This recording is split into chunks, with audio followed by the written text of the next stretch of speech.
महाराष्ट्र के भिवंडी में गुजरात एटीएस का बड़ा ऑपरेशन। एमडी ड्रग बनाने वाली फैक्ट्री का भंडाफोड़ किया गया। करीब 800 करोड़ रुपए की एमडी ड्रग बरामद। मणिपुर में संदिग्ध उपद्रवियों ने एक ट्रक पर किया हमला। 32 लाख रुपए मूल्य के अखबारों को आग के हवाले भी किया। मणिपुर के कांगपोकपी की घटना बताई जा रही है। कन्नौज में थूक से मसाज करने वाले शख्स के सैलून पर बुलडोजर कार्रवाई की गई है। नगर पंचायत और पुलिस प्रशासन ने एक्शन लिया। वह जगह पर आरोपी यूसुफ सैलून चला रहा था। कर्नाटक की तुमकुरू पुलिस ने जान जोखिम में डालकर चोर को पकड़ा और चोर को पकड़ने का खौफनाक मंजर कैमरे में कैद। उत्तर प्रदेश के मेरठ में ऑनर किलिंग का मामला। प्रेमी के पास जाने की जिद पर अड़ी थी बहन। नाराज भाई ने सरेआम कत्ल कर दिया। पुलिस ने गिरफ्तार किया। उत्तर प्रदेश के मऊ में पुलिस को मिली बड़ी कामयाबी। 50,000 इनामी बदमाश को किया गिरफ्तार और लंबे समय से फरार चल रहा था बदमाश। अयोध्या में गैंगरेप मामले में एक्शन तेज। डीएनए टेस्ट के लिए आरोपी मोहित खान और उसके नौकर के सैंपल लिए गए हैं। पुलिस मामले में जल्द ही चार्जशीट दाखिल कर सकती है। कांग्रेस नेता मणिशंकर अय्यर का विवादित बयान सामने आया। कहा, भारत में भी बन रहे हैं बांग्लादेश जैसे हालात। चुनावों की निष्पक्षता को लेकर संदेश। पड़ोसी देश से सीख लेकर हो सावधान। शक पैदा हुआ लोगों के मन में बांग्लादेश में कि ये फ्री एंड फेयर इलेक्शन है क्या, वैसे ही शक यहाँ भी आने लगे हैं। वहाँ तो उभर गए हैं लेकिन यहाँ भी वो शुरू हो गए हैं। और इस बयान पर बीजेपी प्रवक्ता शहजाद पूनावाला का बयान। कांग्रेस के नेता सिर्फ भड़काने की कोशिश करते हैं।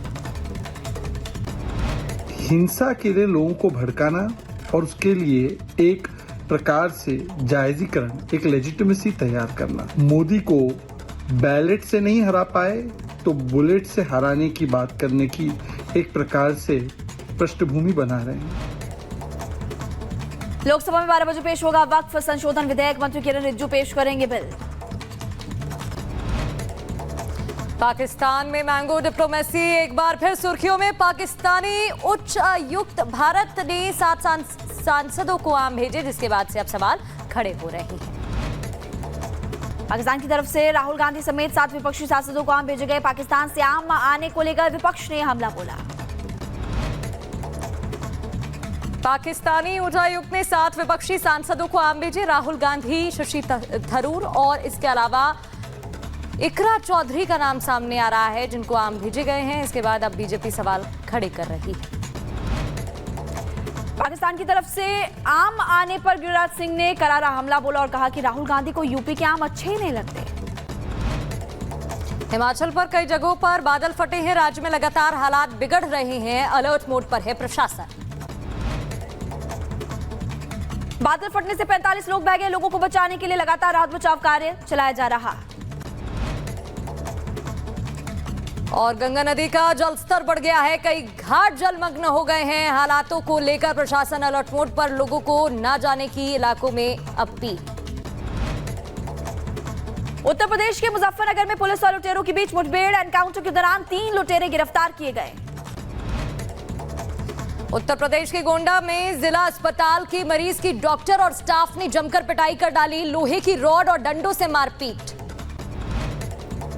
उत्तर प्रदेश के बलिया में पुलिस ने अपराधियों के खिलाफ कराई मुनादी और 3 आरोपियों के खिलाफ की गई बड़ी कार्रवाई। उत्तर प्रदेश के सीतापुर में अवैध अतिक्रमण पर बुलडोजर कार्रवाई की गई है। नाले के ऊपर अतिक्रमण को हटा दिया गया। यूपी के सीतापुर में एंटी करप्शन टीम का बड़ा एक्शन देखने को मिला। शिक्षा अधिकारी को गिरफ्तार किया गया। उत्तर प्रदेश के गाजियाबाद में पुलिस ने बच्चा चोरी करने वाले गैंग का भांडाफोड़ किया है। गैंग ऑन डिमांड बच्चे की चोरी करते थे। एक बच्चे को करीब 4 लाख में बेचा था। उत्तर प्रदेश के बरेली में मोबाइल शॉप से कीमती अबर चोरी किए गए और तस्वीरें कैमरे में कैद हो गई। पुलिस इस पूरे मामले को लेकर जांच पड़ताल में जुटी। उत्तर प्रदेश के मुजफ्फरनगर में धमाके से हड़कंप मच गया। हादसे में 5 बच्चे झुलस गए। उत्तर प्रदेश की सीतापुर में बिजली विभाग की बड़ी लापरवाही सामने आई। करंट लगने की वजह से युवक की जान चली गई। उत्तर प्रदेश के बदायूं में टाटा मैजिक और पिकअप गाड़ी में जोरदार भिड़ंत। हादसे में करीब 10 लोग घायल, अस्पताल में भर्ती।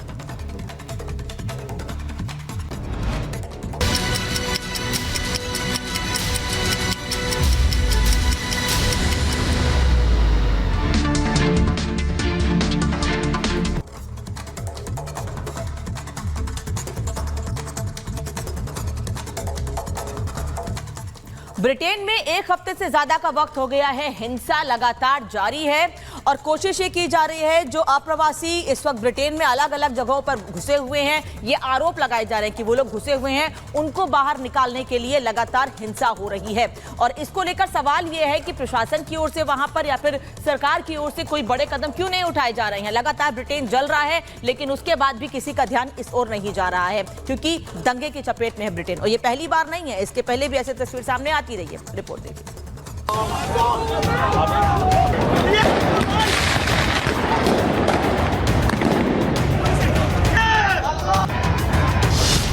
ब्रिटेन को ही भारी पड़ रहा है कट्टरपंथियों को पालना।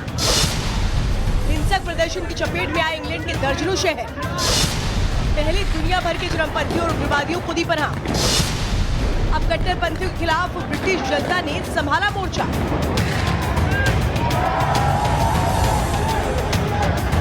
किसी जमाने में दुनिया पर राज करने वाले अंग्रेज इन दिनों खुद अपने देश हिंसा की आग को बुझाने में नाकाम साबित हो रहे हैं। राजधानी लंदन समेत देश के कई शहरों में इन दिनों तनाव का माहौल है।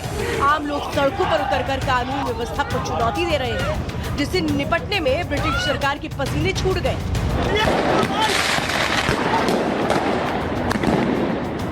ताजा जानकारी के मुताबिक लंदन के उत्तर, उत्तर पूर्वी और पूर्वी हिस्से में भारी संख्या में आम लोग सड़कों पर आए हैं। सिर्फ लंदन ही नहीं, मैनचेस्टर समेत 20 से ज्यादा शहरों में लगातार विरोध प्रदर्शन हो रहा है। हजारों लोग अवैध शरणार्थियों और घुसपैठियों के खिलाफ प्रदर्शन कर रहे हैं। कुछ जगहों पर प्रदर्शनकारियों और पुलिस के बीच झड़प की भी खबर है। लंदन में हालात को संभालने के लिए 1300 अतिरिक्त जवानों की तैनाती की गई। दंगों को लेकर करीब 400 लोगों को गिरफ्तार किया गया। आपको बता दें कि पिछले करीब एक हफ्ते से ब्रिटेन के कई शहर हिंसा और प्रदर्शन की चपेट में हैं। प्रदर्शनकारियों के निशाने पर मुख्य रूप से अवैध मुस्लिम अप्रवासी, घुसपैठी और कट्टरपंथी हैं।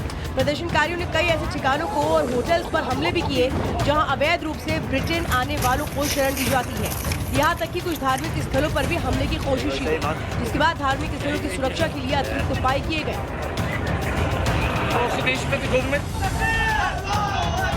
ब्रिटेन में इन दिनों मुस्लिम अप्रवासियों के खिलाफ स्थानीय लोगों में जबरदस्त गुस्सा देखने को मिल रहा है। इन लोगों का गुस्सा मासूम बच्चियों की निर्मम हत्या के बाद भड़का। दरअसल साउथपोर्ट शहर में 29 जुलाई को एक डांस पार्टी में 3 छोटी बच्चियों की चाकू मारकर हत्या कर दी गई थी। इन हमलों में 8 अन्य बच्चे भी जख्मी हो गए, जबकि 2 अन्य लोगों को बुरी तरह से चोटें लगी थी।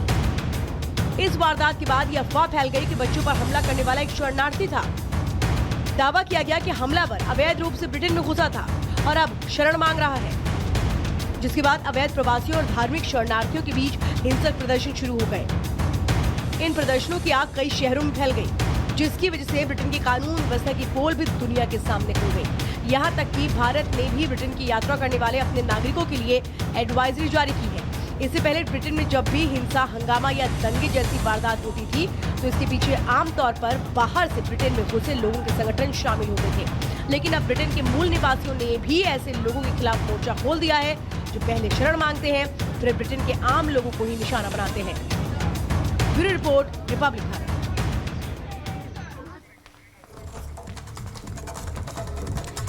इस रिपोर्ट के जरिए आपने देखा कैसे प्रदर्शन की आग में ब्रिटेन इस वक्त झुलस चुका है। लेकिन सबसे बड़ा सवाल तो ये खड़ा होता है, क्या घुसपैठियों के लिए ब्रिटेन एक स्वर्ग है? वो हम क्यों कह रहे हैं आपको बताते। देखिए, मुस्लिम कट्टरपंथियों के लिए हमेशा से नर्म रुख अख्तियार करके रखता है ये ब्रिटेन। और देखिए, दूसरे देशों में हिंसा करने वालों को हमेशा से शरण देते हुए नजर आया है। अवैध रूप से आने वाले मुस्लिमों पर भी करेक्शन नहीं लिया जाता और यहाँ पर कट्टरपंथियों का दूसरे देशों में इस्तेमाल करने की पॉलिसी हमेशा से रही है और इस तरह के मामले कई बार सामने भी आ चुके हैं। इसलिए यूके की बात करें तो सुरक्षित मानते दुनिया भर के कट्टरपंथी और यहाँ पर आते हैं। पाकिस्तानी आतंकी खालिस्तानियों को भी देखिए लगातार यहाँ पर शरण दी जाती है, जिसको लेकर कई बार ब्रिटेन पर सवाल भी खड़े किए गए। लेकिन उसके बावजूद भी आपने देखा कई बार वहां पर कैसे कट्टरपंथी हरकतें करते हैं। आपने देखा भारत के एजेंडे को नुकसान पहुंचाया जाता है, भारत की इमारतों से नुकसान पहुंचाया जाता है, लोगों को वहां पर परेशान किया जाता है। यूके में लगातार बढ़ती गई विदेशी कट्टरपंथियों की संख्या, इसलिए लगातार ये सवाल खड़ा होता है कि आखिर घुसपैठियों को क्यों शरण दी